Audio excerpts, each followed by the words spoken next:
gave your operative an extremely hard time. Wasn't me personally. So if we are going to do this, is there an argument for doing the necessary research as part of this early engagement process, using the knowledge that Val have, but also the existing district and community hubs, the libraries, places like the Marlene Reid Centre, to define what the area committees would cover and their geography, and begin to understand how this might actually work in practice? Yeah, I think absolutely it's worth doing that work and doing that and actually talking to people in the community, because they're the ones who will know what that natural community is.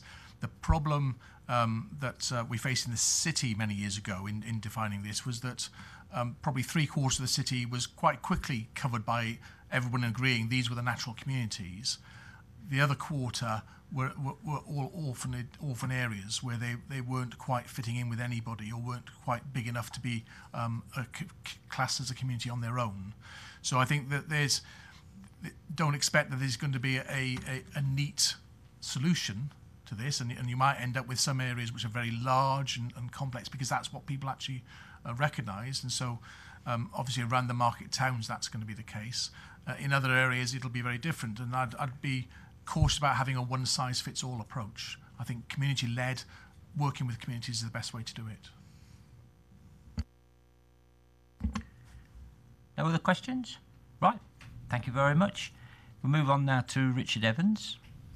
You're the Chief Executive of the Citizens Advice Leicestershire. Would you like to present your...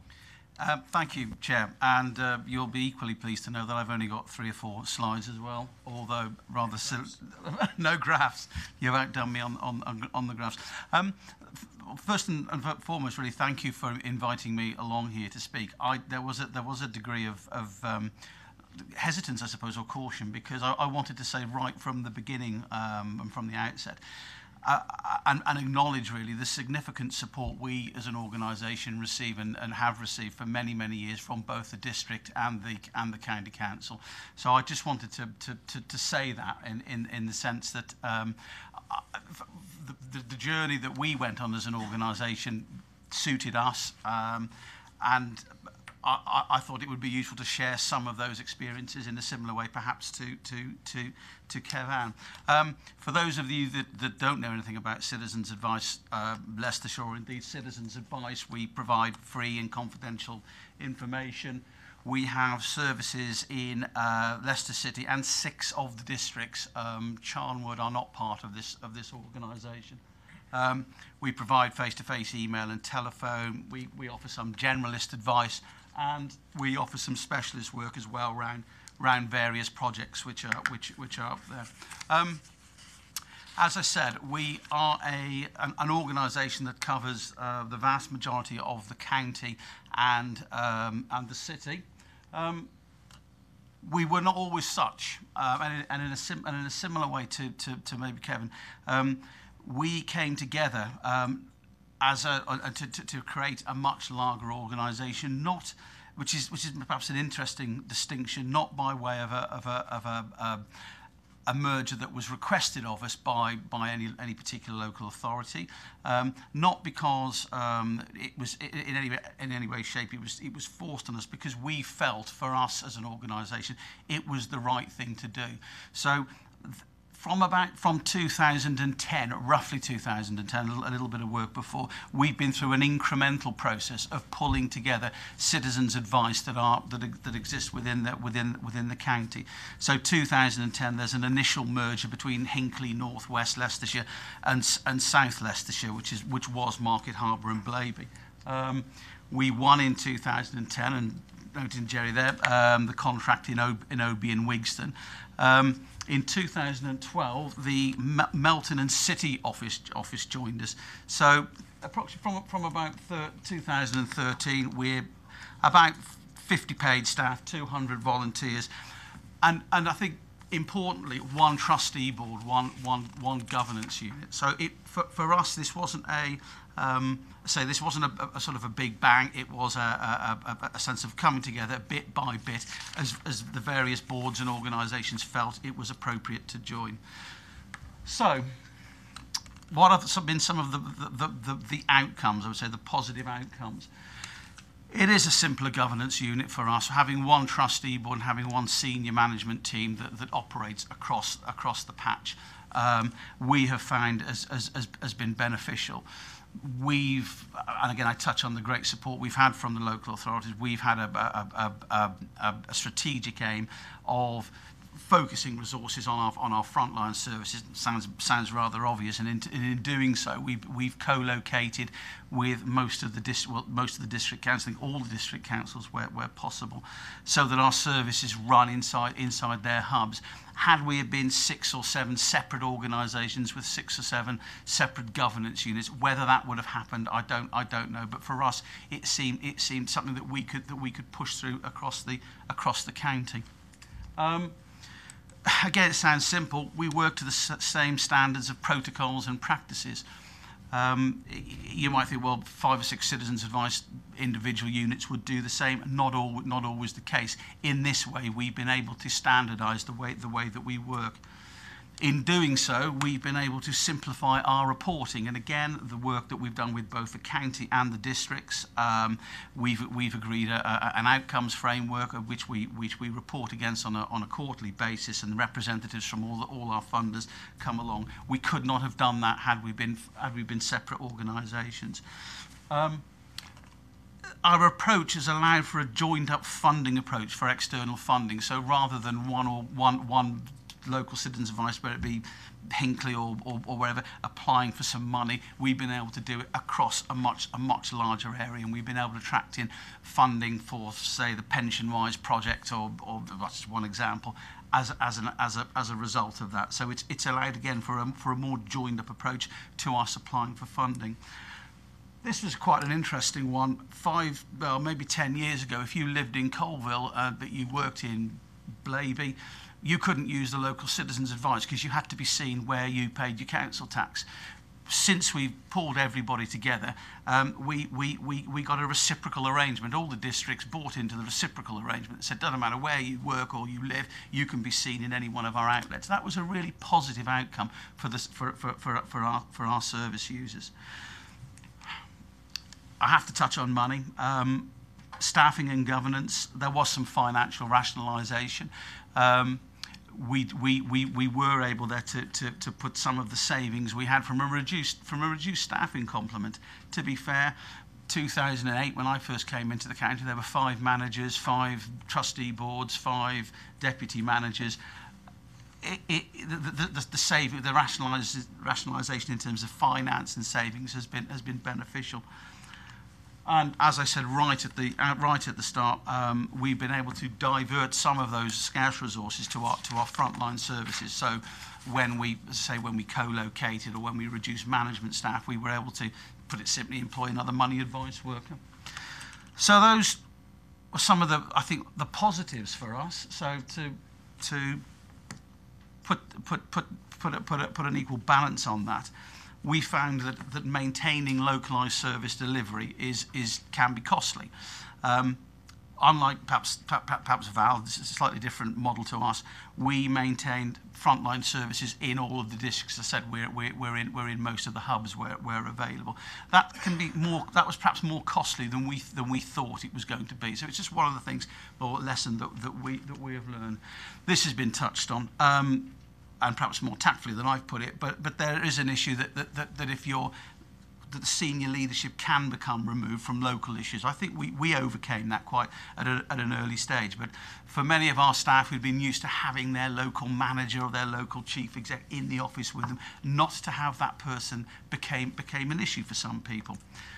Simply some of our staff and volunteers, and again I note that we're more volunteers than paid staff, simply didn't want to be part of a bigger machine. They liked the localism that there was, and that created a few issues, especially for us around rebranding. People still wanted to work for their local citizens' advice, but they didn't want to be Leicestershire. They wanted to be Hinckley or Lutterworth or wherever it may have been. I've said right at the start that ours was an incremental process in becoming the organisation that we are. That there was some suspicion from some of the local bureau that were not part of this, who had elected not to be part of this. As we were going through the process, they could see the world around them was changing. They'd elected not to be part of that. They had no control over what was happening. So there was this view that there was this big machine coming to sweep them up, and that was simply never the case. And we coexist very happily with Charnwood as an example.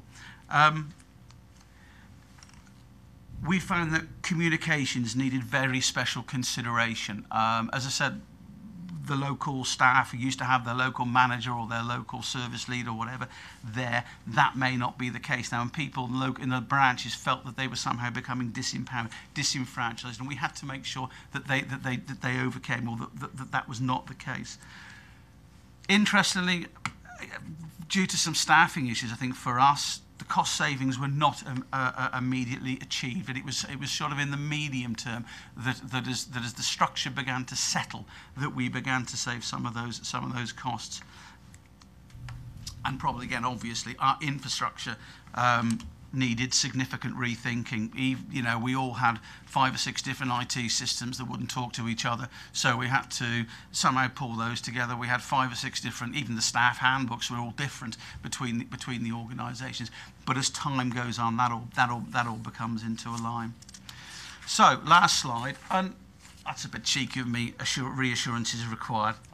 Sounds a bit directive, and I don't mean to be, but I put this there because I'm very grateful to have the opportunity to come along here today, both as one of your stakeholders. We work very closely with the county and the districts, and as a lead for an organisation invested in the local community. We are in the hearts of these communities, so it's a sort of it's not a requirement, it's a plea. Protection of the community-based services, if at all possible. That preservation of local knowledge, which again has been touched on here.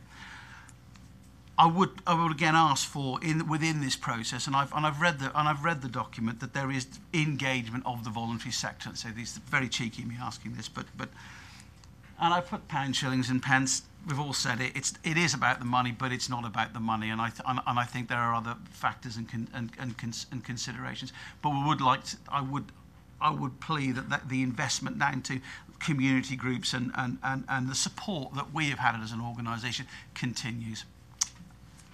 Thank you. Okay, thank you very much for that. Questions then, Rosita? Yes, just a quick one. Thank you both very much. Most interesting. Richard, I understand that the footfall to the Citizens Advice Service has increased no end. So is it still, very effectively managed with limited resources, or do you feel that a streamlined process actually enables you to see more customers more effectively? I mean, just talk me through that, because I know you're very busy. Footfall has increased, and I would never dream of getting political here, but some of the changes in the last couple of years to welfare benefits and such, and I say I'm not political at all, has not helped, albeit that there is support available.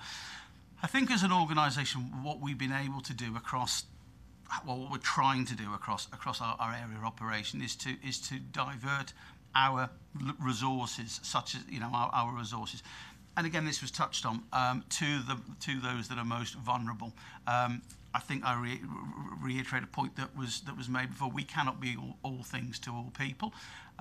So what we're trying to do through our telephony offer and our IT offer is trying to divert people who can help themselves to our resources that facilitate that, and then the footfall who need those face-to-face appointments. We're protecting that for the most vulnerable. It is embracing new ways of working, but also recognising that we need to protect our services for the most vulnerable. But we are getting busier, yeah.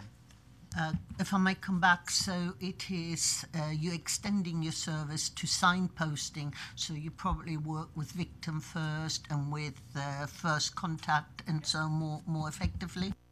We'll work with all organisations, and I think within our patch and across the county. So, for instance, in Harborough, the local service leader there would fully utilise other agencies if more appropriate, and then we would see people that may need help filling in their universal credit online form or such like. Yeah. Alan Pearson. Hello, Richard. Slightly different. I did attend as an advocate resident to one of your staff in Malton, and the service was excellent. So thank you very much for that, and it's really good to have you there. It's very positive. You just went back a bit. We touched on a little bit about the transition you've been through, and you projected potential savings, or maybe the savings didn't come along, or it took longer to get there. Could you just go a little bit on that? Why or what happened to change that?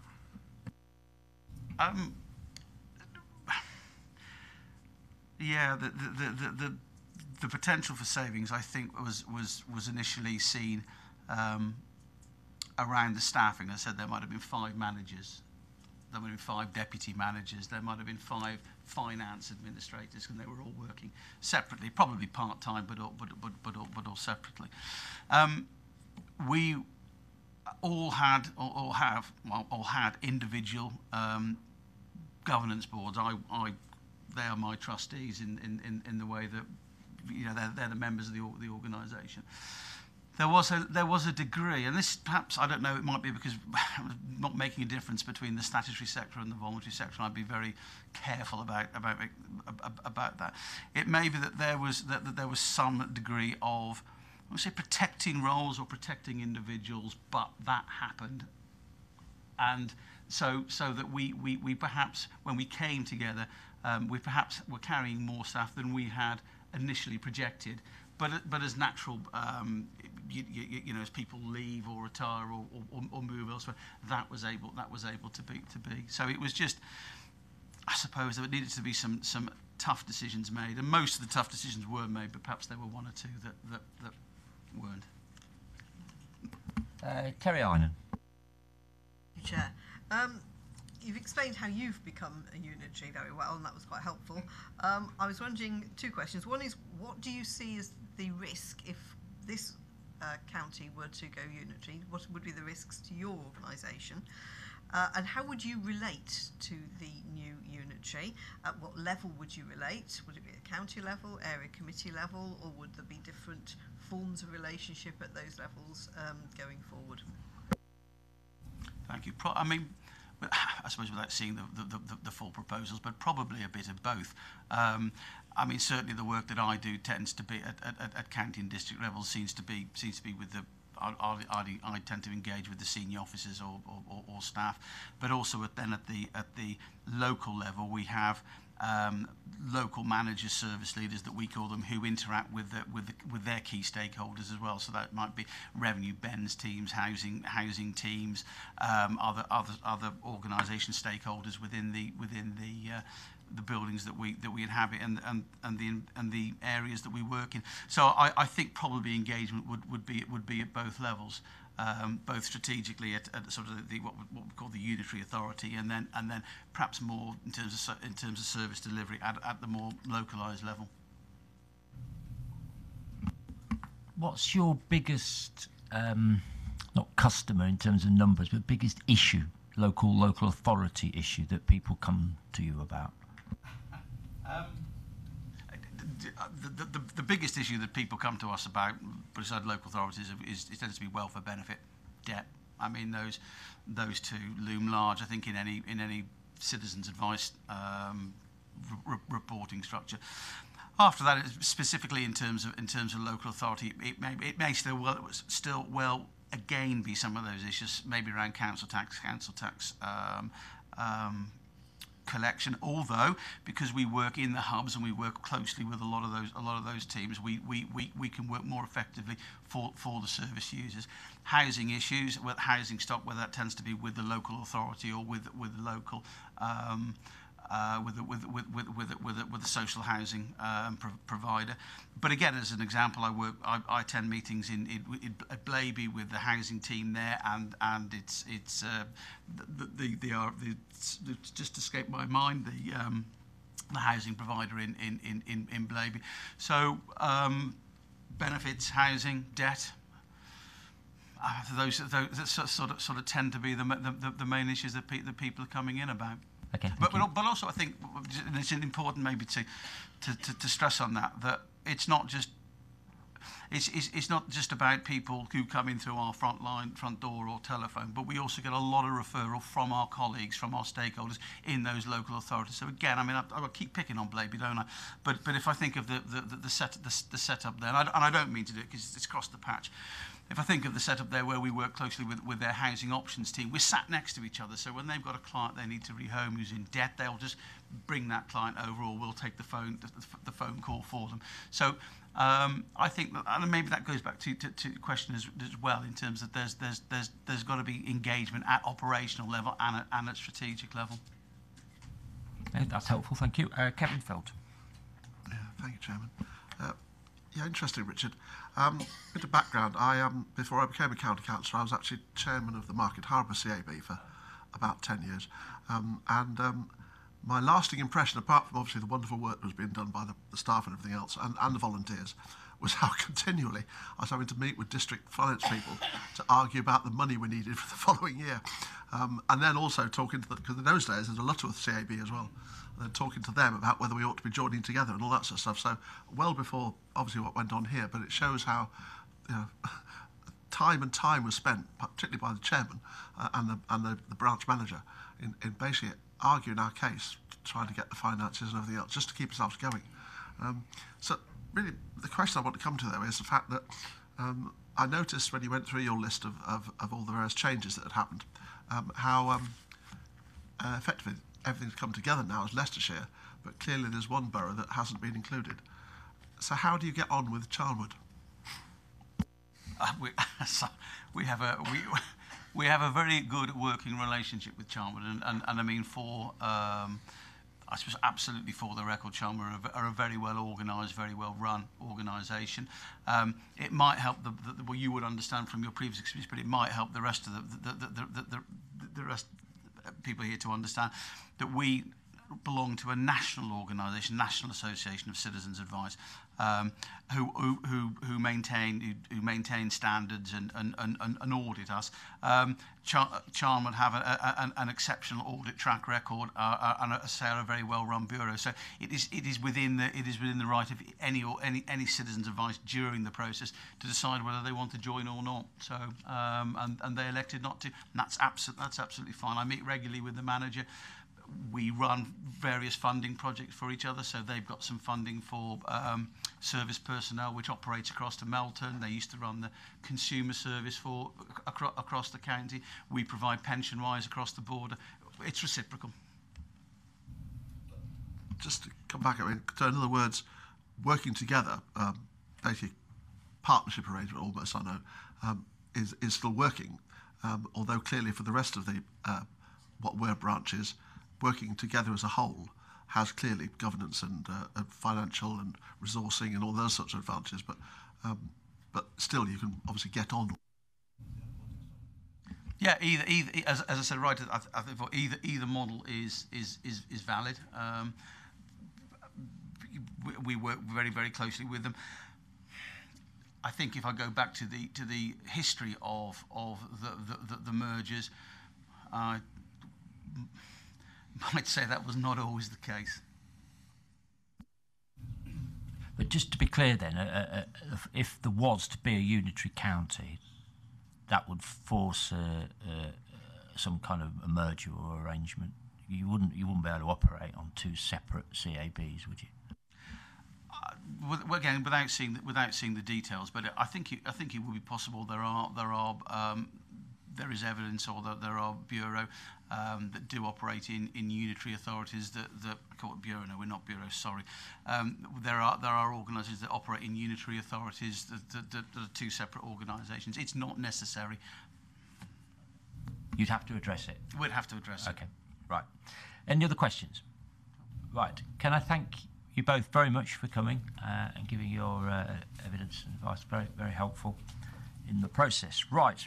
Moving on then to 6. The next section is for Nick to summarise on the structure of the proposal. Now, what I've asked Nick to do also is to comment on the strategic alliance, which members will recall was a significant element of the proposal as was presented. So, Nick, you'd said you'd like Tom Pennell to support you on that. Is Tom here? Could we have Tom up on that as well? So I thought it was the right place to cover that issue if members have got any questions about how that would operate. Sure. Okay, so do you want to lead off, Sure. Nick? Perhaps you could, based on what you've heard so far, indicate whether you feel that there are any aspects, the cabinet report has set out, that you feel that in the light of what we've heard so far, you'd want to have another look at and revisit in terms of the Sure. proposal. As a matter of principle, I think moving forward, I think we do need to. I've made some notes that Jane said, just to get them to hand. Obviously, we do need to develop a vision. It has to be clear. You can call it a vision, you can call it a business case, but we do need to develop something like that to show people what a area board would look like, what it would do, what it could do. We need to develop something to make an offer to parish councils about what they could have if they wanted, what resources would follow if they wanted to take on things like that. We need to bear in mind that Jane's idea that there's not a great deal of savings straight away because we've got to transition to make sure the bin is picked up the next day rather than saving £1 and the bin not being picked up. It needs to address those sort of things. I think there are things which we can include in there which are relatively exciting on the social housing and social care amalgamation. I think there's big opportunities to be had there. We've certainly got to make sure we've not got the support of members of Parliament. District council and borough council leaders have withdrawn from the process, albeit 2 are coming in to speak to us. We need to make sure businesses on side. The LEP in particular, we need to make sure the police are on side, the fire service, the health service, communities, and where I put communities I mean people, and we need to make sure that the voluntary sector, both the CAB and VAL, are able to operate as well as they operate now with one larger authority. On the strategic alliance stuff, it is still work in progress. Derbyshire are half leading on it. It is a difficult circle to square because obviously for a strategic alliance to work, I need the 3 upper tier. If I just work on the 6 Cs model, Lincolnshire is, although it's part of the East Midlands, it is type of divorce from us.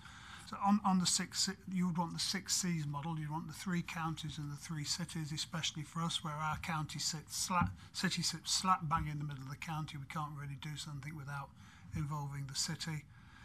We'd certainly want Derbyshire and Derby City and Nottingham City in, although they have different relationships with their counties than, say, I do with Sir Peter in the city. There is some potential going forward where we are going to be meeting anyway. So the government has announced the Development Corporation for Towton. It'll almost certainly have to include the old power station site, which is being decommissioned in 3 or 4 years, which is 800 acres of derelict land, which could take housing, can take businesses. That certainly wants including. And I'm also pressing to make sure East Midlands Airport and the Northern Gateway are included, because of the massive amount of development which we're going up there. So on a development corporation, I imagine eventually there'll be the 6 upper tier leaders. There will probably be a couple of districts on there, and I would suggest straight away that you could have Rushcliffe because that's got the power station. You could have Northwest because that's got the gateway, and then there's one district I think which has all the planning powers at the moment around Towton. So there's potential. Strategic alliance is something we should do because, as Byron has said earlier on, At the moment, we're significantly disadvantaged when we go to Midlands Engine and Midlands Connect, which I'm on for the County Council, because we're outbatted by bigger authorities than us, unitary authorities from the West Midlands, and a directly elected mayor in the West Midlands all disadvantages us. So a strategic alliance is a good principle, and I think it's something we can develop over time. And the government's idea of a development corporation can only help, because we'll be meeting there anyway, even if it's something that you have after that or before that or grow that into. It's a good idea because the 6 are there anyway.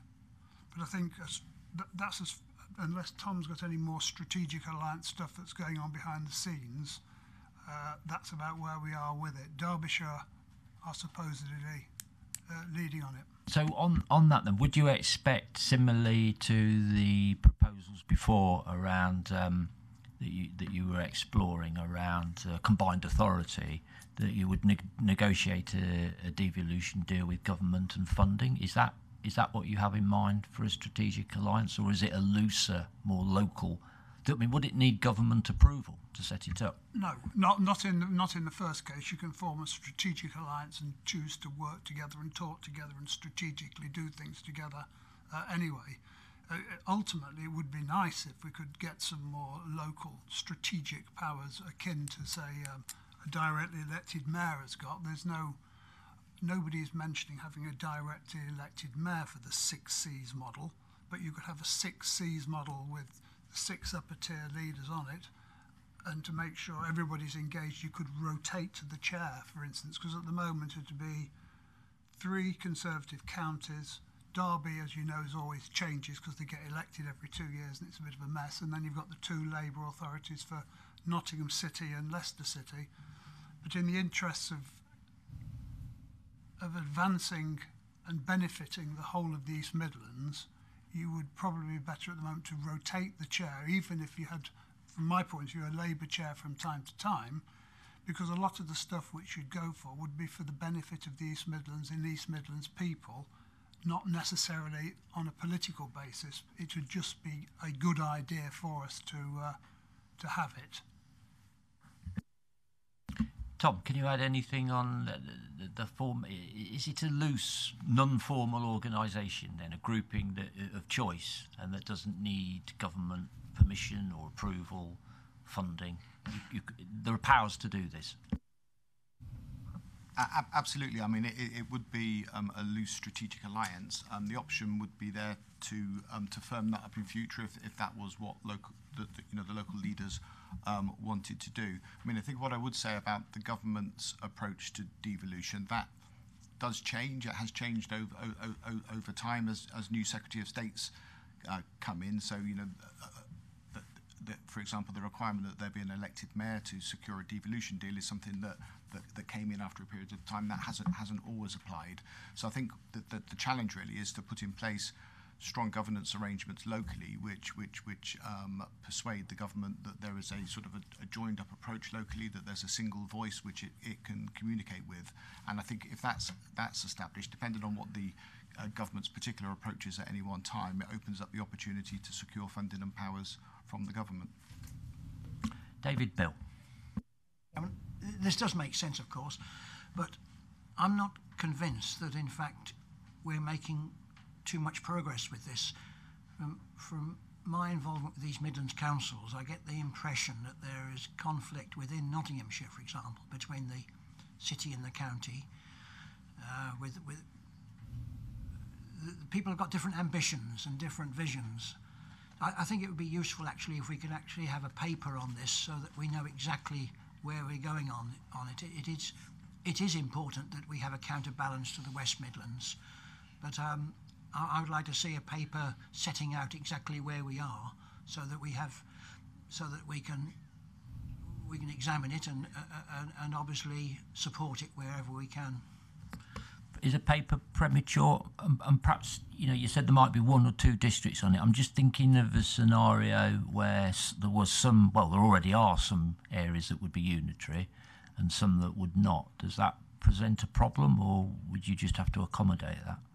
The districts the two districts may be on the new development corporation, not a strategic alliance.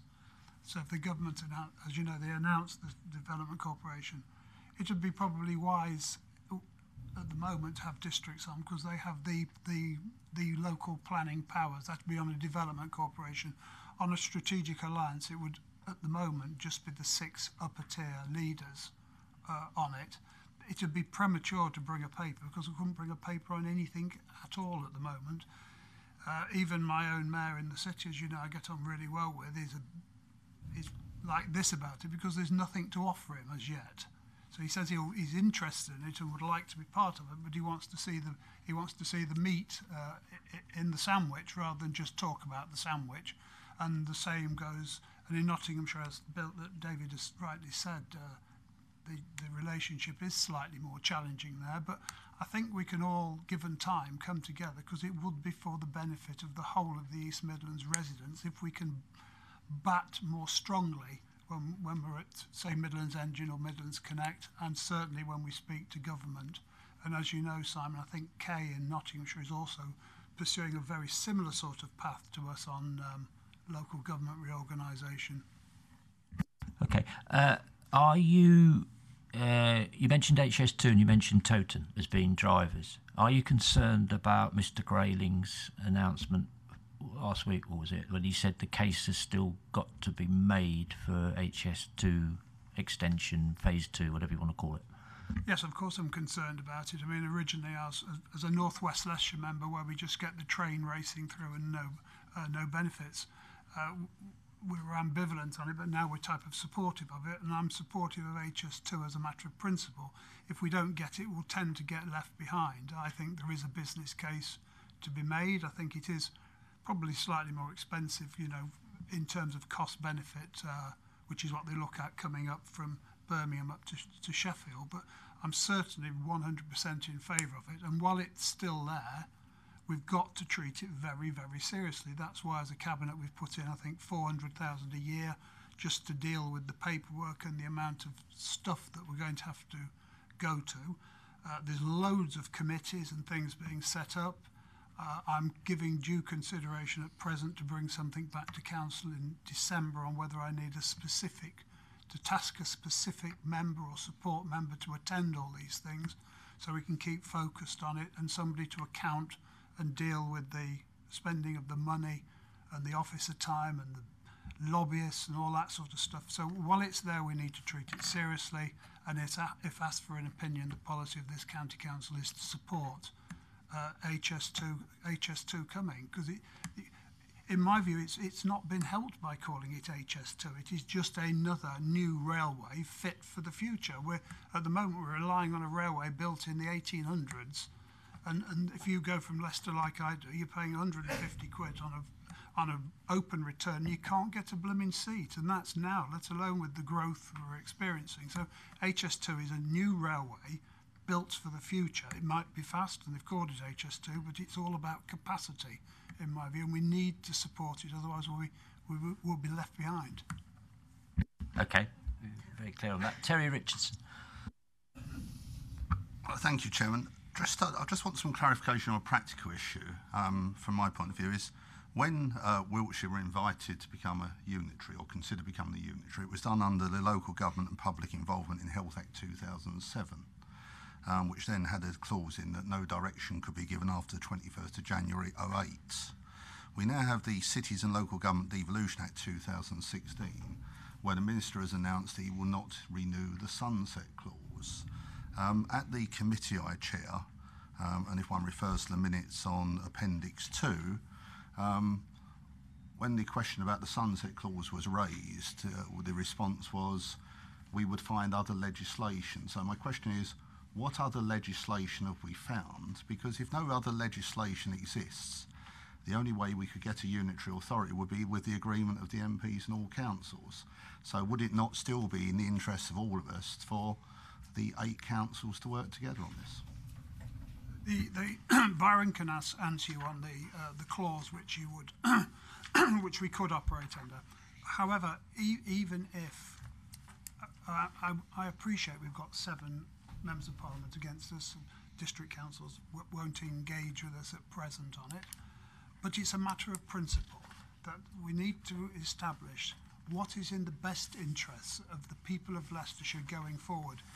And I think a unitary authority is that principle. Now, we may not achieve it in 1, 2, 3, 4, 5 years, but it's the principle. And that's why I think the MPs were wrong to tell me, us, you, to stop looking at it, because they're saying to us, what we've got's perfect. What we've got isn't perfect. I don't think anybody thinks it's perfect. What we need to do is establish a principle about where we think local government should be in the future. So if ever the government, like they did to Jane, suddenly say, hey, County Council, what do you think? We have a document, we have a vision, we have a plan, and we will be able to say to whichever minister or government it is, this is our vision, this is our plan. I appreciate at the moment with 7 MPs against it, they can't, you know, the mess with Brexit, there is not a cat in hell's chance of us getting it this side of any election, but it doesn't detract from the fact that this is a sound principle. This is a noble purpose. This is opening skirmishes in a long, long war. We need to decide what is best for the people of Leicestershire to protect the services that they expect for the least possible cost, and maybe even like Jane's been able to do, she's not had to take some of the stuff that you've had to vote through. You know, she's still got children's centres. We've got down to the scrag ends of them, and if we get any more cuts, they're gone. She's still got libraries. We've got 3 or 4 big ones like Loughborough and Ashby's still there. All the rest we're relying on volunteers. You know, if we were in Jane's position over the past few years, you wouldn't have had to put your hand up and take the flak from the opposition, which we've had to take, to make sure we don't end up like Northamptonshire. This is noble purpose stuff, Terry. This isn't for today, for tomorrow. It's like in 10 years, I won't be leader, but a leader from here will be able to go to another council and say, look, this is what we did. This is how we started. Jane took as much flak as I've been taking, and I've been taking pretty much a lot of flak. Personal flag. This is noble purpose stuff. This is principle. This is what is right for Leicestershire and Leicestershire's residents for the future, whether or not we deliver it now or in 5 years. Okay, I want to get an answer to your question. I think it's very, very important, Terry, about the legal basis on which this could be done whenever. Byron, are you in a position to give that? Do you want any officer support? You haven't got anyone sitting next to you. I can refer to the report you have in front of you, Chairman, where the answer is given. Okay. It's in paragraph 106 onwards. There is a earlier legislation, which is Local Government and Public Involvement in Health Act 2007, and that refers to in paragraph 106, which sets out the arrangements by which the Secretary of State can intervene and direct there should be a unitary structure. And I understand that that's what the present Secretary of State is using in Northamptonshire. Now, to bring that about, of course, he's got to have reasons for doing it. And the question that's going to arise is that at the moment we would have to develop our proposals to the point where he would decide that that is an appropriate thing to do in order to bring about a stronger council in Leicestershire, and that would be our intention. Okay, do you want to give an officer advice on that, Tom? I could just add a little bit. The sunset clause is a clause in the Cities and Devolution Act, and that expires in March, as has been referred to. But there still exists, as Byron says, the Local Government and Public Involvement in Health Act, and that provides the provision for the Secretary of State to invite proposals. And it's probably also worth mentioning, and I haven't brought it with me, so I can't refer to the precise wording, but at the end of the recent Buckinghamshire decision, the Secretary of State refers to the sunset clause expiring, but also refers to the fact that he, is going to give consideration to how future proposals might be invited, and I'm assuming that would be under the Local Government and Public Involvement in Health Act. I mean, yeah, of course you can come back. I'm just going to get some legal advice. Okay, we have to have a lawyer here, so let's get some legal advice. Anthony. Yes, thank you, Chairman. Well, in fact, Tom's made the point I was going to make. Still on the statute book is the 2007 Act. So that's the guiding act that deals with this. So there's still power to do this. It's just a question of waiting to see what further guidance the government wishes to issue, if it so does. Okay, Terry, do you want to come Let me back? address my question on that. Under Section 3 of that Act, it says no direction can be given under Section 2, which is the point in forming unitary authorities, after the 25th of January 08. So there is no mechanism under that Act for the Secretary of State to give direction, because it stopped on the 25th of January 08 under Section 3 on the way I've read it. But you're a lawyer, so I'm sure you know better than I do. I would just, without getting into an argument, I think wording, that's why we have lawyers, that's why we have the courts. But at the moment, our best advice to the council is that the 2007 Act still applies to the situation. It's not been repealed. No, I appreciate that. It's just that clause saying you couldn't do anything after a date. I know it's on the statute. Well, our advice is that we don't say that applies in these circumstances. Okay, I've heard that. Hang on, Bill Yeah, first. I've got a few people. You can come back, David, but I've got a few people now. Bill Bolter. Thank you. Can I just press Mr. Rushen on an item? Social housing.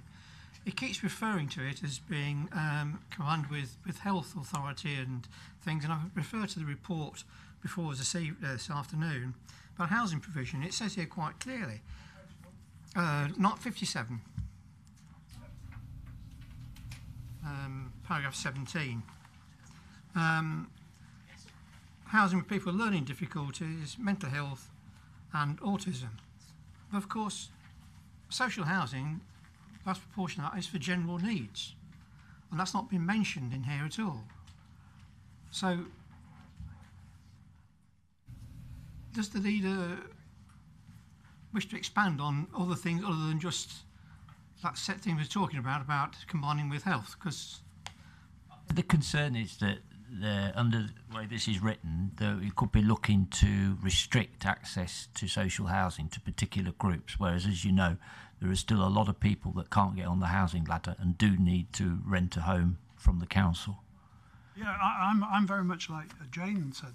If we can get social housing powers, like we would take over from, say, North West in particular, I would be very, very keen on building council houses, not just houses for people with disabilities, council houses. As a matter of principle, if we've got the borrowing freedom, I would want to borrow and build.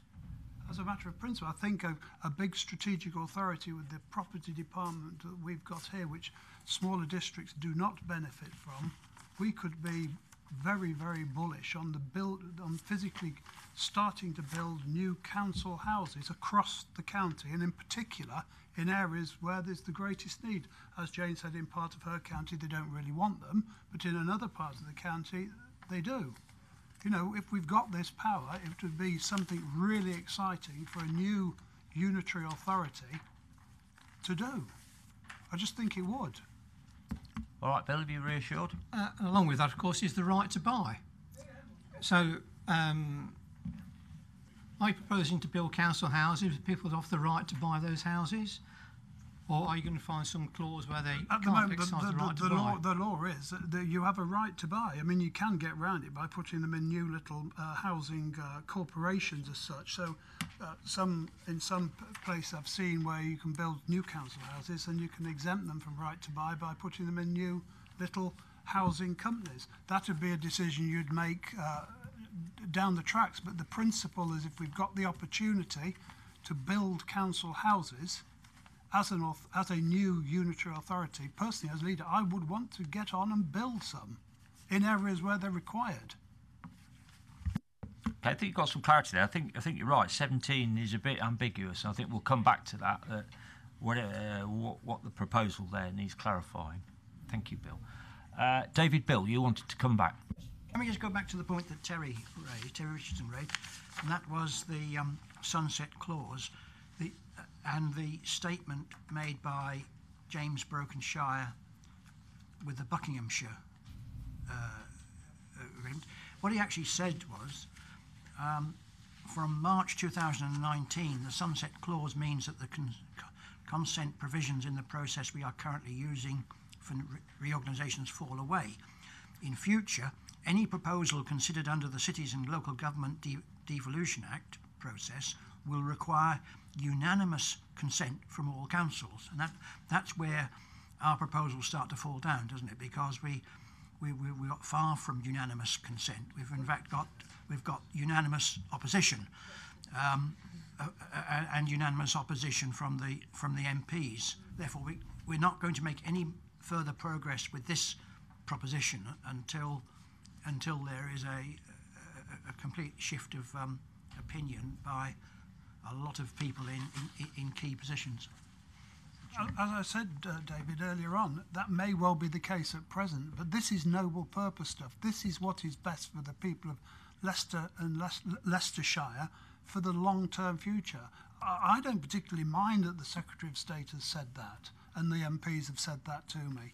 We should be looking at this, and we should be developing something which is ready and fit for the future. If it just gets to be the settled position of the county council and doesn't go any further, that will do. At least we're starting to get there. Things changed. Jane was invited just like that to put in a bid.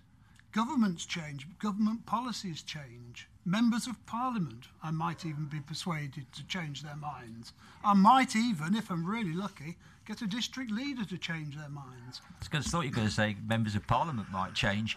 Well, they may well do, but hopefully they'll still be mine, okay, but they might look, be more amenable. I think this legal issue of how it would be done, as legislation stands today, is quite important, because the district leaders are now saying they're not going to engage anymore because their position is, or their understanding is, it's off the agenda because it can't be done.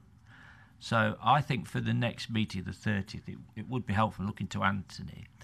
Could we just have a note on the status of the various acts and how other councils, which, in other words, we know how it's done in Wiltshire, what act they used, but we've got Northamptonshire. Yeah, okay, so they're doing it. What powers are they going to use to do it? And any other recent examples? What legislation that's been used? The other piece of legal importance hanging on this, which I think there are a number of members, particularly members who represent areas just outside Leicester, would like some clarity on whether, if this went ahead, could it lead to actually some areas being moved into a greater Leicester or an enlarged city? I'd like to answer that straight away. Okay. I would go to my grave to defend the boundaries as present. There's no way that I would accept. It's almost like the Brexit negotiations. That is a red line. There's no more way I'd want Oadby Wigston to go into Leicester City as I would Thurmaston, and they're both just as close to the city. So when people keep going on about Oadby Wigston, that is only one particular area that's close to the city. Thurmaston's close to the city. Birstall's close to the city. The city has no aspiration on its boundaries so long as we all get together and help him out with his housing and his transport problems, which we have to do anyway. The boundaries are as the boundaries are set. Okay, I would defend those to the grave. That's your political view. What I'm interested in having is a legal view. Could someone come along and attempt to do that now or at a later stage? Baroness Scott, Jane, have you got any experience of this? Yeah, I don't know whether I really ought to speak, but just to clarify, for me, the 2007 Act was set up specifically for the unitaries that went then. And this was one of the big issues for us. Was Swindon going to try and take some of it, use it as an excuse to take some of Wiltshire? And it was very clear in the Act that it was nothing to do with external boundaries, and that couldn't happen. So it depends whether anything changes, but it couldn't under the Act that I understand that's in place now.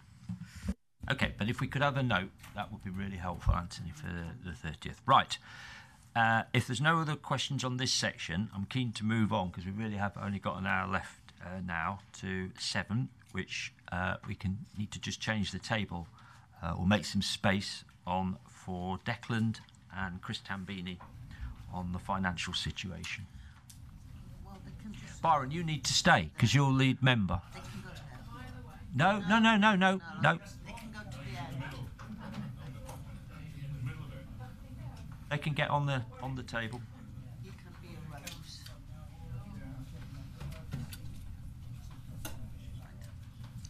Right, so this section is on drivers for change, the financial situation, largely. Who wants to lead off?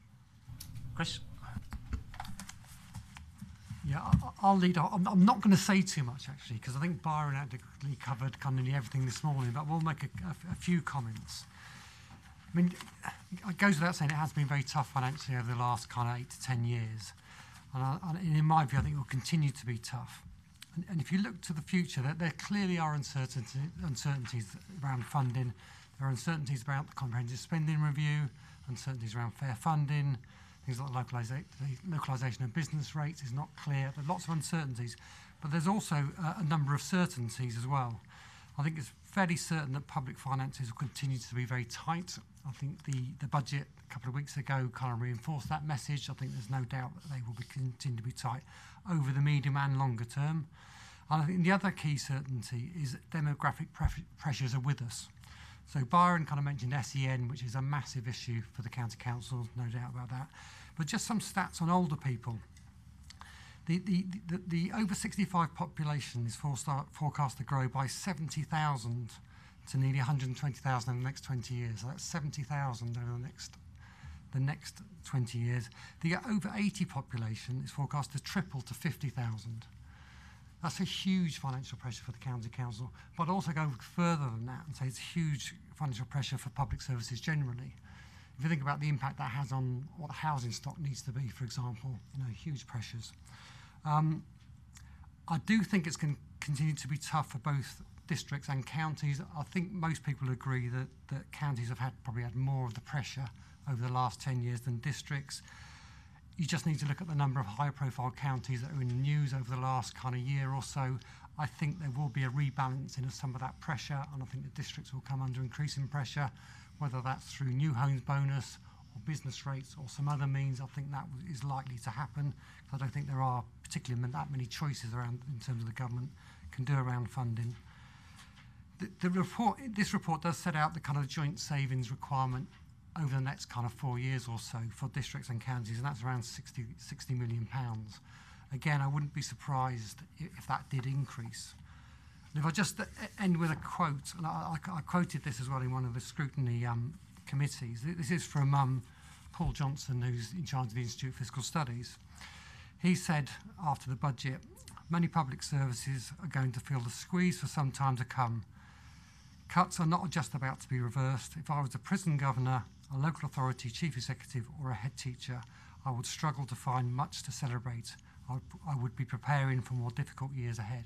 And that's what I see happening over the next kind of 5 or 10 years.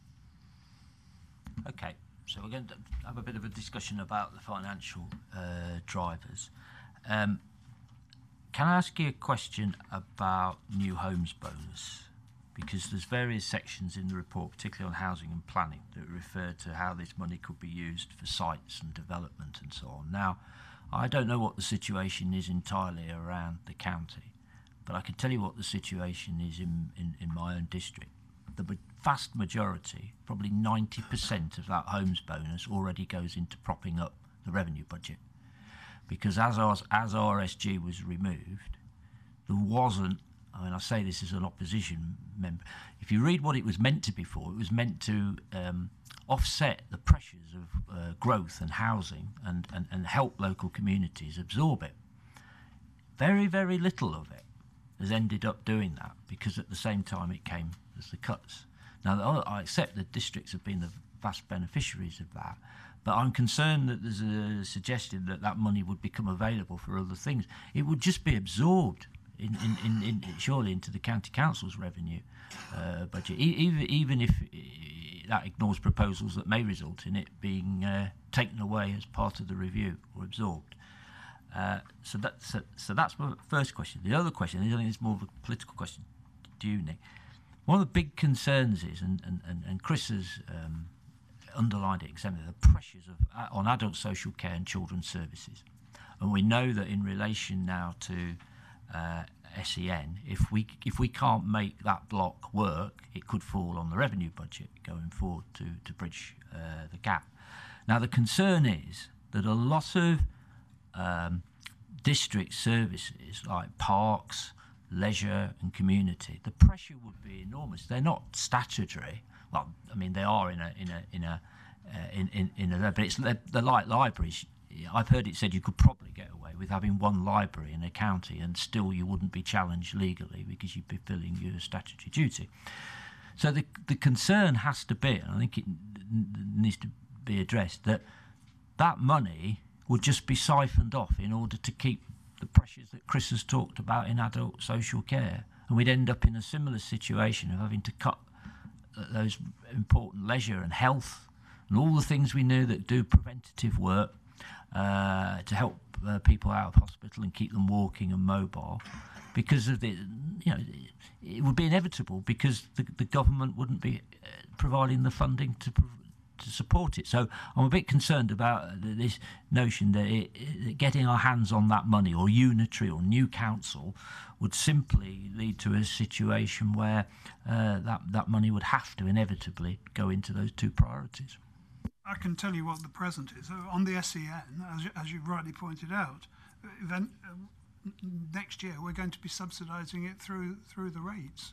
It should be paid for by the Department for Education. DCLG and Rishi Sunak in particular recognise that the Department of Education should be funding it, but they don't.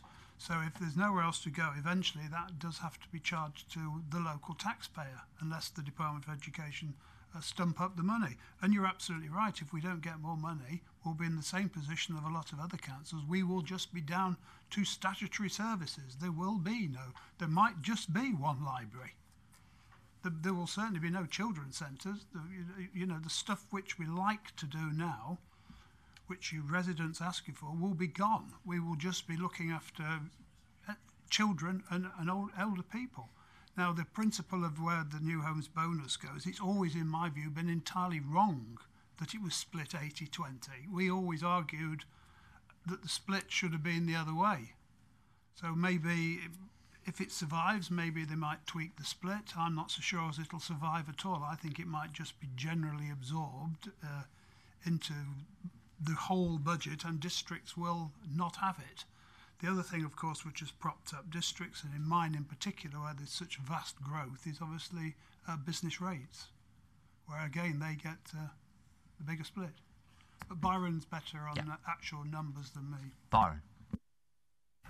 Well, there are a lot of points just been raised, and perhaps I could just give you a little bit of clarification. I mean, let's just take the SEN stuff first. Much of this pressure has been growing since 2014. But it's accelerated recently and across the whole country as well. And it arises because in the legislation that went through at that time, they introduced this system of bringing in the education, health and care plan for each child who was indicating some problems with SEN. And that, of course, meant that far more children were being diagnosed as needing special educational needs and some help. And that's brought about, as I mentioned earlier today, something like a 32% increase in the numbers since 2014, and it's accelerating away. Now, that brings enormous pressures on the high needs block of the direct school grant, which is separate from the main accounts. The Department of Education could correct this. But if they do, they are going to have an interesting time with the rest of mainstream education, because bear in mind there's a certain size of envelope, and the money would then have to come from the main, in some form or other, from the mainstream education budget, because there's only one pot there. At the moment, what happens at the county level is that we're given a high needs block, which is 66 million in our case, but we're able to adjust that by diverting locally from mainstream. Now, the question is, at what level do you do this? Do you do this at the national level, or do you do it at the local level? If you ignore it completely, then the pressures grow. And although we can carry forward the deficit for a while, eventually the dam bursts and something has to happen. And that's where we have the risk where it falls back into the mainstream budget. That's not the only cost associated with that. There's also a significant increase in cost from SEN transport as well. And that is in the mainstream budget anyway. It's not funded but through the DSG. So that's a major and a growing issue for the government to consider. And you may know that there's a number of other county leaders especially, but I think other leaders too, will be raising this issue and have already raised it as part of their reason for difficulties. Now at the moment we're containing the situation and there's some considerable efforts being made with it by the Director for Children's Services here to bring forward solutions to try to hold the costs in check, and not least of which, of course, we increase the provision for special educational needs education, for special education within Leicestershire, so we don't have to send children out into the other sectors in the private sector. So there are ways which we can help ourselves as well. If one looks at the question of new homes bonus,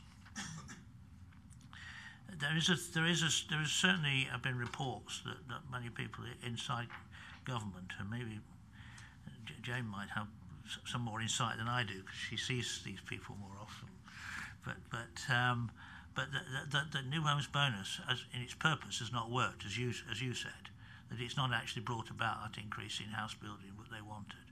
Because the idea was that if you gave a new homes bonus to the district councils or to the unitary councils who've got housing revenue accounts, or anyone that's got a planning actually is responsible for planning, they would cause the houses to build. So if you give more planning consents, the houses will automatically follow. It doesn't work that way because we're getting land banking, as we know. So. And there's not much actually a council can do when a developer is building up a land bank because they don't have the powers. I mean, if you had a wonderful power to say, right, your planning consent lasts 3 years, and if you don't get on with the job, you're done for. But of course, to an extent, it can run out. But then if they put a spade in the ground and dig a trench, they can say they've started. So there are all sorts of issues like that. And no doubt other members will have come across this in their work in the past. But if the government decide now to withdraw new homes bonus, which I think they will do, by the way, and the reason I think it is partly for that reason, also partly because it does not fit in to the new funding regime, which is going to be introduced in April 2020, and which we're going to hear more about after Christmas and throughout 2019, which is associated with the fair funding, which we've been talking about for long enough, and which we have good reason to feel will contain many of the principles and suggestions that we've made, and we could be pleased that that's going to happen. But if it works this way, the way it's likely to be is that each council will be assessed on the formula, which we haven't seen yet, for their needs. And that will be the amount of money that they will get. Now, part of that, of course, is funded by the council tax, and part of it is funded by business rates, and that's actually broadly the case now. So the business rates goes into the big pot, and it comes back in all sorts of different forms. Sometimes as grants, sometimes as things like new homes bonus, sometimes as rate support grant, although that's gradually disappeared, and this is the last year of rate support grant in this council. But there's a top-up and tariff system which they can apply, and that's within the present legal framework for distributing money, to adjust the amount of money that each council gets when you've determined the amount by need. So if they decide that new homes bonus goes, and also reset the business rates, because that's implicit as well, there's a double whammy going to affect a number of councils. First of all, they're not going to get the new homes bonus at all. Nobody will. And also, all the increase in business rates, which has come about in certain areas which have done particularly well the last few years, is all reset, because everything's based on need. I think some councils are bound to feel the pressure from that. Now, the big question will arise is how the government's going to phase this in. Because there will be a lot of howls of anguish from the people who've done very well out of the system in the past. You remember Machiavelli used to talk about these matters. But the people who will do well out of the new allocation will take what they can with great pleasure and not make a great fuss at all. So it's likely to be the people, the losers, that are going to want to complaining. There's big battle coming, depending on how adroit the government are in phasing in the new system. But they have to phase in the new system, because the present system of allocating local government finance is gross, and now the public are becoming more aware of it, partly because of the activities from us, because we pointed it out. You know, where you've got Camden being funded at around about £1,200 per head of the population, core spending power, and we're funded in Leicestershire, Leicestershire County Council plus its districts together, at an overall rate of about 653. And then you can't justify that by any stretch, by any contrivance. So that's what fair funding is going to do, and it's going to bring about a different regime. But new homes bonus is not going to be part of it. Now, where that leaves the districts is going to be very interesting, because the model, it'll all depend on the model which comes forward for district council funding. And this is where things are going to get really interesting, because we know that the fixed costs for districts are very high relative to the services they provide, because they tend to be much smaller. And in fact, you've heard today that back office costs are 19% and 6% in this council. If they decide to fund basically on the service being delivered and don't put in a really substantial amount of money into the formula for fixed costs for districts are going to have a third whammy attached to it. First, they're going to lose the increase in business rates. Second, they're going to lose new homes bonus. And thirdly, they'll lose because their fixed costs won't be as well funded as they presently are, as they are in the present system. It's going to be interesting, but we won't know the answers to that for a few months yet. Okay, thank you for that. Anything to add, Chris? No, okay. David Bill. So I'm going to just say, to reassure you on new homes bonus in particular, this council has always spent its new homes bonus on new homes. As you well know, we built them in North West Leicestershire, we built them in Melton Mowbray, we built some in Blaby, so we have used our new homes bonus for what it was intended for. And the argument about what happens with new homes bonus going forward, assuming a new unitary authority and assuming the same system, is to be dealt with during the transition. So you couldn't announce what you're going to do now, same as Jane did. It took them a year or so, and people like you would be contributing to the argument about what we do with new homes bonus. Do you use it like a lot of districts do to subsidise the rates, or do we use it to do what it was originally intended for? Thank you. David Bill. Yeah, thank you. It's been good to analyse everything that Byron went through then. It was such a terrific tour de force that it deserves a meeting in itself, doesn't it? But the point is that there appears to be so many anomalies in the system already, so many injustices and so many challenges, that all these need sorting out, and sorting out very quickly. And whether reorganisation into a unitary status is going to solve it, I doubt it, because that's going to be some years away. But this is an immediate challenge that, particularly all the points that Byron brought out. Could I just raise, put a question to Chris, because he said that there are a number of people who ought to be concerned about the challenges ahead, and you included head teachers.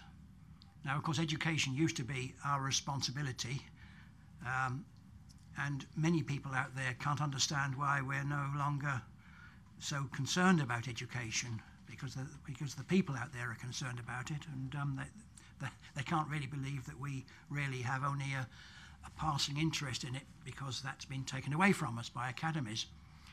But if head teachers face increasing problems in the years to come, then this draws attention to the fact that the problems that head teachers and schools face now. They are receiving less money every year.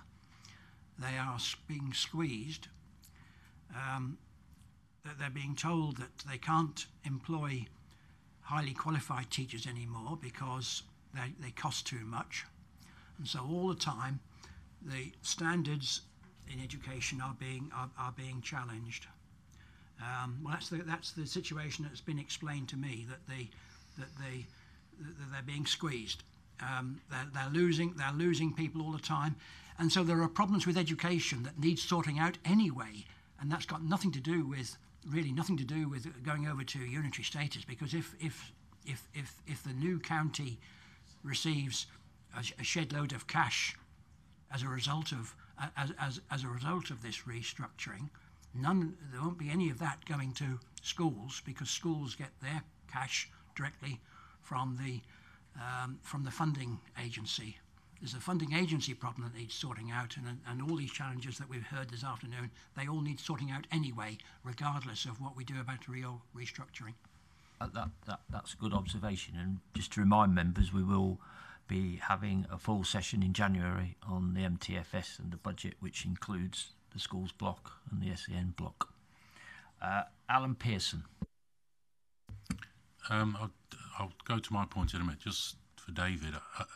The problem is, David, is that children are excluded.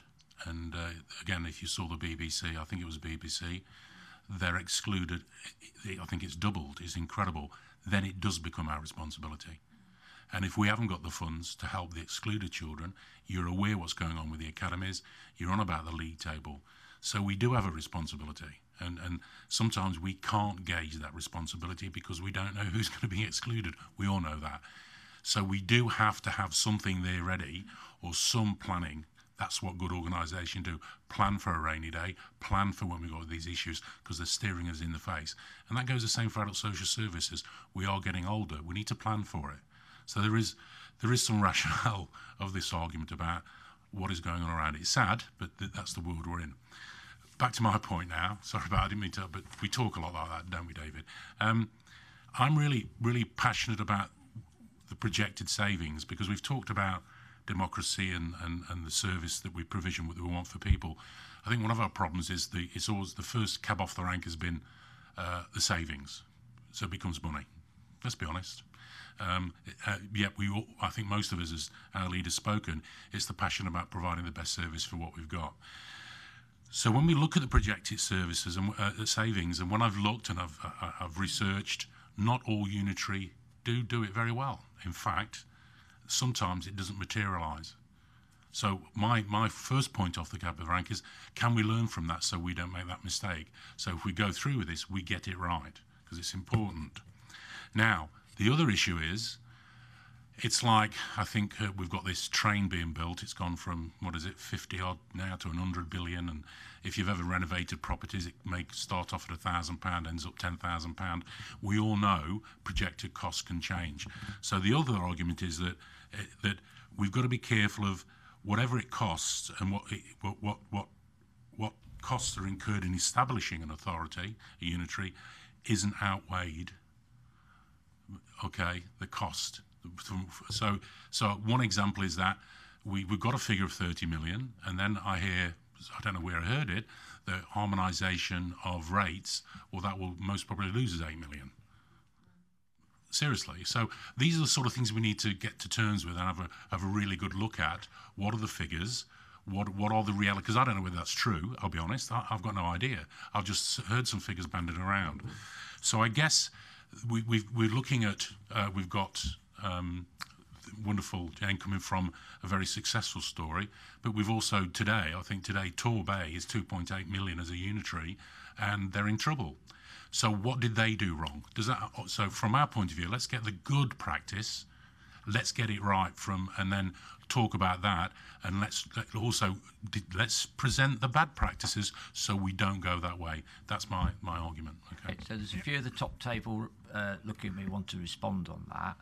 Jane, when you talk, could you explain how you dealt with the issue of redundancy? So you must have shed people when you became. How did you deal with? So there must have been some significant initial costs to reorganise the organisation, that you had to find that money to pay people off. We expected it to take a cost about 25 million, which is much similar to you. It actually didn't cost as much. The redundancy costs, there was some capitalisation allowed, which helped a little bit. But we struggled to find the 25 million, to tell you the truth. We didn't have that much in the reserves at the time. We don't have even that much now. So it does cost you, but that quickly goes out. These are one-off costs. They don't go on, and therefore you soon get into a positive. But obviously you have to budget for the costs of that. There's a lot of talk about successful and unsuccessful unitaries. When you read the research, I think you will find that most of those that had struggled and are still struggling will be the small unitaries which were set up at the end of the 90s. And I think, from my personal opinion, is that nobody should be trying to be a unitary under about 300,000-400,000. And the bigger you are, if I could become 700,000, I'd make more savings. There, you know, it's the small unitaries, the 200,000s that have really struggled. As you said, Torbay is one of them, and Swindon struggled to begin with, particularly financially. So that's an issue. Can I also just say, while I'm on this, on education, which I think is really important, is the fact that yes, our schools are all struggling, particularly if you're in an area where you have low funding of schools, and that's often, unfortunately, in the same areas where you have low funding of all public services. It all goes together. So your health is low funded, your schools, your police, your local authorities, and so it all comes together. That's one of the main reasons I think we have to do it together. It's about joining it up. And the one thing that I'm very proud of in Wiltshire is, although we no longer are responsible for schools, I have just put in a senior post for education and skills in the county. You know, that all went, but now I've managed to find money to put it in. As much yes, we've got to help the schools, but it's also about making sure that we have a skilled workforce, which therefore then becomes part of the economy discussion as well. So, you know, there is, in having a little bit more capacity, it does help in dealing with some of these very cross-cutting issues. Okay, thank you. Rosita. Thank you. I know you want to come back. Oh. Let Rosita ask a question and then you can pick up. Okay. Well, whatever. Now, I know and I hear all the arguments, but I believe we are fundamentally sticking our heads into the sand. Whether we are for this, whether we're against it, the fact is this authority has been a victim of its own success, and nobody seems to really appreciate the seriousness of the situation. And I have asked this before, and I believe Ivan said there was about 18 months until we are only be able to deliver, we can start to deliver statutory services. Now, whether we are talking on whether the MPs are for this and the leaders are for this, the fact remains, should this authority face bankruptcy and we are down the avenue of Northamptonshire, the Commission will just come in, take over. And so I would like to look or explore the seriousness of this, and maybe Chris or Byron can actually say, how long have we got left? What's going to happen if we are facing this point? Because the way I'm looking at it, we can argue all we like. We could be facing this in 2 years, and I feel we need to be ready. So can you talk me through that, please? Okay, do you want to start, Nick? On Rosita's point, we will never go bankrupt. We are a good group, as you well know. We meet, we take very, very tough decisions, and the opposition have held us over the coals for it for a number of years.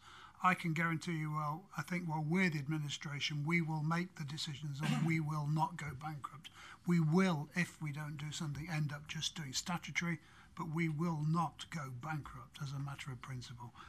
On the harmonisation of rates that Alan referred to, the 8 million, the 8 million is the money we are giving up by going to the lowest level of council tax. If we went to the highest level of council tax, I'm not sure which borough it is. It could be, I'm not sure which one it is. I won't pick on one.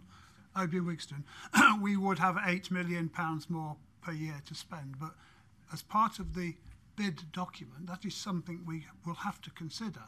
Do we go to the highest level? Do we go to the Hinckley-Bosworth, which is the lowest level? I took the view that if we're seeking to persuade the public like Jane did, she went for the freeze, we harmonise at the lowest level, and that does cost us £8 million per year. I think Jane's answered the question about Torbay. I think Torbay and some of the small unitaries are either in trouble or going to be in trouble because they are just too small. I think 400,000 is the absolute minimum you should go for with a unitary. I think we're about 680 is about a good number. You could argue it's slightly too big, but if you split it in two, it would definitely be too small. So that's why I'm a supporter of a single unitary. And then just finally on David Bill and SEN children with educational health needs and that. In my view, this isn't, and I think the expression he used, a passing interest. I take the education of children and their transport and good provision for children as the most serious thing that we deal with in this authority, and I would actually place them, if I'm honest, above elderly people, because these are the future, and we must ensure that children have good provision, good education, good social services, and that the safeguarding of children is our absolute number one top issue if everything else went. So I want to disagree with David. It is the most serious issue that every authority, and this authority in particular, has to face, and we all have a duty of care towards all children, and we are all corporate parents of all children, especially the ones in care. Byron, is there anything you want to add? Just this. I mean, we've talked a lot over the last 6 years about the cost reductions and transformation work that has been necessary to keep our head above water. And what is often overlooked is there are some councils that are doing rather well and others that are not doing quite so well. And you get some insight into this. I mean, you look at Leicestershire, here we are with lowest funded of all the county councils in terms of the amount of money we get per head in core spending power. And yet here we are still, we should certainly break even next year after, and then with our programmes keep going. But then you get a council like Northamptonshire next door to us, which is funded rather slightly better than us, not that much better, but a little bit better, which has gone under. Now, quite a lot of what we've done in Leicestershire is that we've remorselessly, for the last 6 years, borne down on costs. And we've also had this transformation programme, which has meant that we've gone step by step through every single process and procedure that we have throughout our whole council and completely revised and redesigned all our operating models, and we've taken enormous amounts of cost out, more than £200 million out of our operating costs, as well as reducing services to keep things in line. There are external agencies that look at and compare benchmark councils, and one of them has recently determined that we are the lowest cost council in the country. I hate to say this with Jane next door to me because she might challenge that, but that's what they said.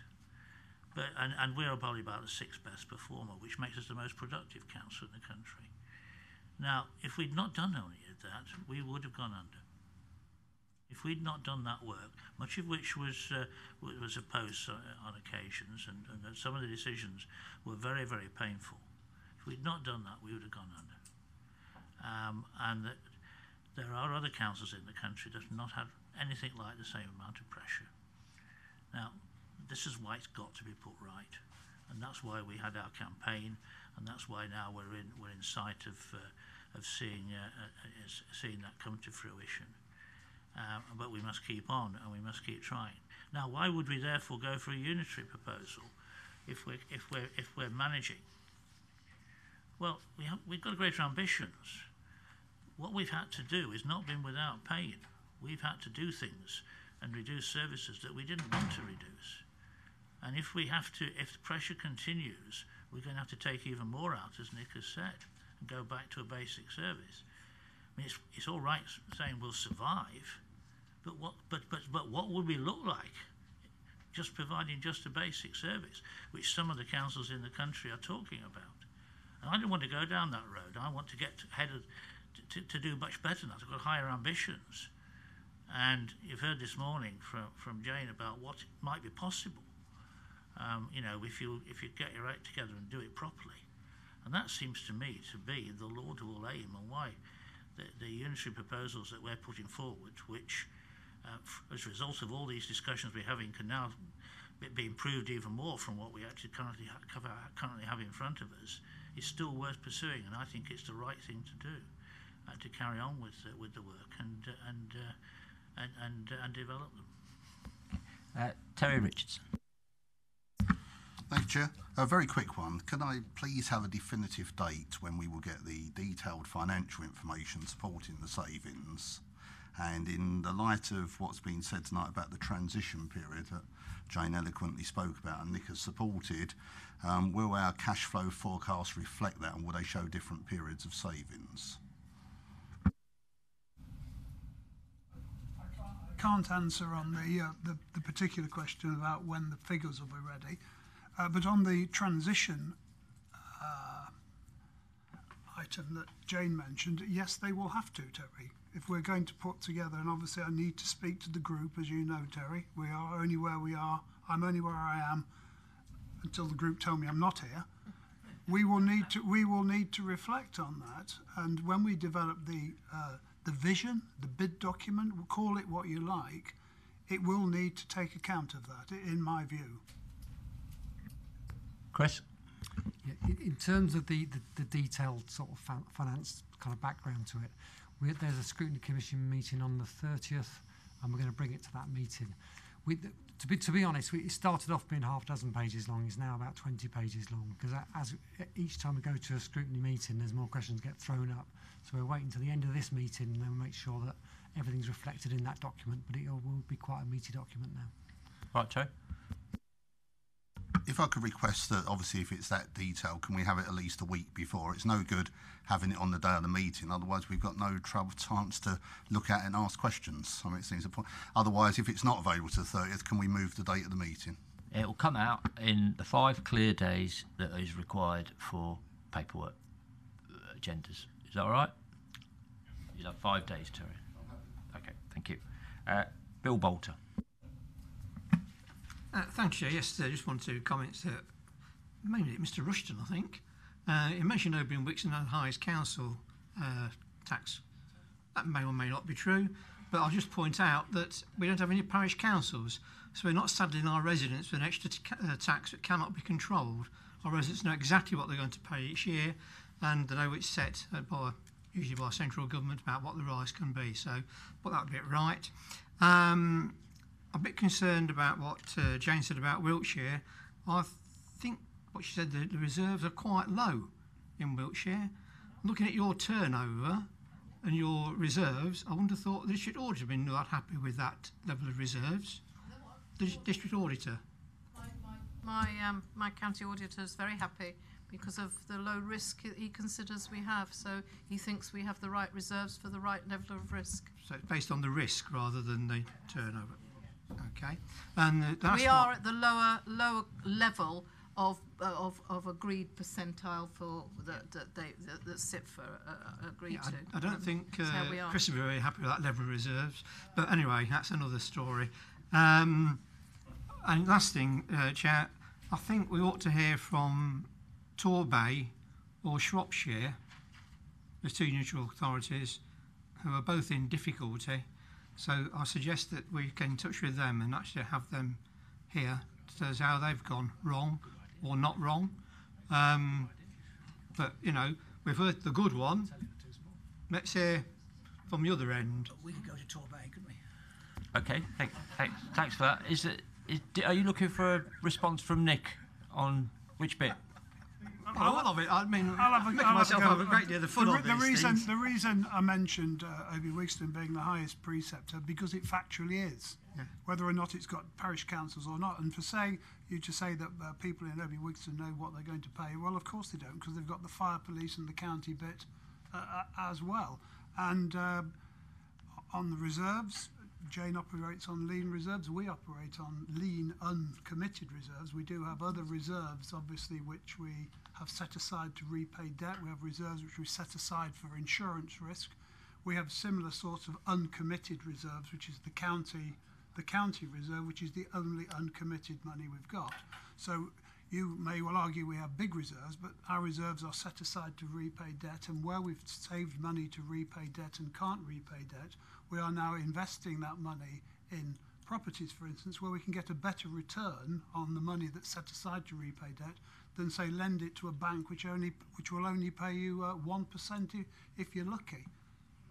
Oh, I forget what the other question was. But he's got a point, though. If they're having to do parish functions because there aren't any in the whole borough, where everywhere else there is, it's not a direct comparison, is it? Would a better comparison be to add up all the parish expenditure and then base what you're saying, this average, we'll put that in the pot? As far as I'm aware, we picked on Hinkley Bosworth because they precept at the lowest rate, including or not including parishes. Now, Chris will tell me if that is true, but I think that's why we based it on Hinkley Bosworth. Is that right, Chris? Because it included... It would be when you bring us these figures, it would be an easy job to do it with or without parishes, so we can see the difference. Could you do that? Yes, we can do. It's easy enough, like you say, to have a table with both in. The reason it's referred to is just because when you equalise council tax, you can only take into account the county preset and the district preset. The parishes is taken outside it, just as the fire and police are. So that's why it gets brought into the context of the unitary debate. I think Mr. Bolt has got a point, though. They're the only borough that doesn't have any, and therefore they have to do certain functions that would normally be picked up and funded by a PC. They may well have, but I've had plenty of people write to me from Oadby and Wigston requesting a parish council. OK, well, that's the way it might go. They don't have to wait for unitary. They could pursue that. Right. I've got Terry Einan, and then I'm going to draw close to today, and we will pick it up on the 30th with model unitary structures. Thank you, Chair. Just quickly on the issue of what's coming on the 30th, which I understand will be the funding model. One of the things we haven't got is a plan B, as it feels in this, and I think it would be perhaps helpful, if unpalatable, to sketch out, if local government funding doesn't change and we remain on the same trajectory, what are the non-statutory services that we will be looking to lose? Because I think if we're going to engage with our communities with this business plan, they really need to know what plan B is for them.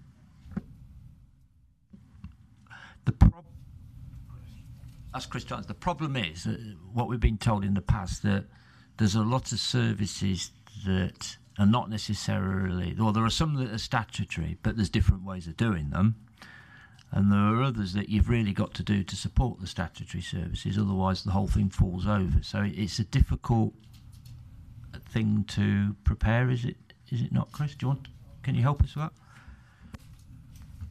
I suppose the closest you're going to get to a plan B is the MTFS when it goes to Cabinet in December. I mean, the way that's shaping up, it is still, I mean, at the moment we've got a £13 million gap. When you roll it forward and you add on all the growth demands we've been talking about earlier on, that gap's going to be in the £20 to £30 million range. And there's going to be some extra savings in there. So that is kind of a plan B, because we're not assuming that we're going to get unitary in the MTFS. We're not assuming we're going to get a load of money through fair funding. So that's going to be kind of what we think will possibly happen if all those things, yeah. I think the issue when you're engaging with members of the public, who we need to get their support on this if we're to go forward with it, and if, as Councillor Rushton says, we do not intend to go bankrupt as a council, then they might find it easier to focus their minds on the real issues if they understand what it is, that £13 million gap. actually represents for them personally. There's no doubt they would. The MTFS, as Chris says, is what we're going to have to operate on, because as the MPs have said, there's not much chance of us getting unitary status, a unitary authority anytime soon. So we will be operating on the MTFS, unfortunately. Even if the MPs had written to me saying, yes, Nick, great, go for it, you still wouldn't have got it inside 2 or 3, 4 years anyway, because that's just the way it is. This is long-term, as I don't want to overemphasise, it's strategic, it's forward-thinking, it's imaginative, it's what we should be doing. That's why I disagree entirely with the MPs writing to me and telling me to stop and say, oh, don't worry, we're lobbying for you in government for more money. Well, they may well be lobbying, but they're not achieving much for us.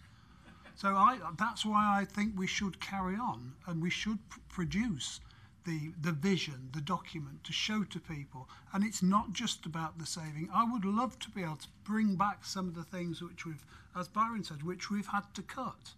We can do new things with housing. You know, we can, if it is a new unitary authority. We could bring back some of the things that Jane's doing, which we've physically had to cut, and will still have to cut more. This is aspirational. It's big politics, it's long term, but it certainly needs doing and looking at, and hopefully we can get it, hopefully, to be the settled will of the County Council that this is what we think is best for Leicestershire and Leicestershire residents, not only to save money, but to deliver services which we've cut or services which we want to develop. So it's not just about money, it's the bigger picture stuff, it's more local stuff for parishes, for these area committees. It's perhaps building a new blooming library. Imagine that, you know. There's plenty of things we can do. Building council houses where they're wanted. You know, there's all manner of things we can do. But we need, from after this, and when you've finished doing the scrutiny, I've got to take it to my group and persuade them that it's still worth carrying on with. But this is big picture stuff, you know. It's something I think we should be doing. Okay, I think you made a very passionate statement there, Nick, about how you feel. I think that's probably a good place to draw it to a close today. Byron, have you got a burning point? Just one final thing, which might impress on your mind. Our shire grants at the moment run about 300,000 a year. The amount we're giving. Supposing that was over £1 million, what we could do, and we can't at the moment. But supposing they disappeared. Yeah, okay, good point. Right, I particularly want to thank Jane Scott for staying with us this afternoon, because you could have had your lunch and you'd be almost home now, but thank you, because you've contributed very helpfully to our debate, and I'd just like to thank you again for coming today. Can I remind everyone that we will reconvene on the 30th, where we will open with services in a unitary structure, the model unitary structure, and then services in the unitary structure, particularly looking at the corporate services. And then we will go on to have any comments from local members. Now, I haven't received many comments or questions from local members, and when I wrote to everyone, I was particularly wanting people to ask questions, challenge on what is the impact in your division. I had a couple of people said they'd got other things on. Well, fair enough, but the majority, no response at all. So can I encourage you between now to go back and say, if you can't come, put it in writing, and we will make sure you get an answer. So thank you very much to everyone today. Could I just ask the commissioners to stay behind for 5 minutes while we sort out the issue of the district leaders wanting to address us? Thank you.